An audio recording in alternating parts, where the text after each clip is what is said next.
పరిపాలనలో తెలుగు భాషకు మంచి ప్రోత్సాహాన్ని ఇవ్వండి.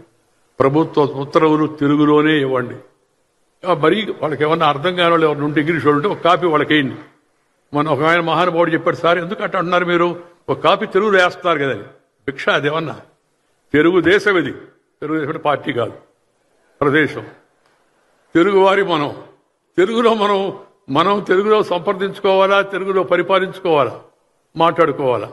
భాష పోతే మన శ్వాస పోయినట్టే. తెలుగు పోతే మన వెలుగు కనపడదు బయట. అందుకని దయచేసి తెలుగును అందరూ ఇంటిలో, వీధిలో, గుడిలో, బడిలో, అమ్మ ఒడిలో నుంచి వచ్చిన భాష అవుతుందో అమ్మ భాషలోనే మాట్లాడండి. ఈ మమ్మీ డాడీ, ఈ బీడీ జాడీ కేడీ ఇది వదిలేయండి. వదిలేసి అమ్మా అంటే ఎంత ప్రేమ చెప్పండి. మమ్మీ అంటే బూతిలో నుంచి వస్తుంది, అమ్మా అంటే హృదయంలో నుంచి వస్తుంది. నేను అమ్మను కోల్పోయిన దురదృష్టవంతుని చిన్నప్పుడే.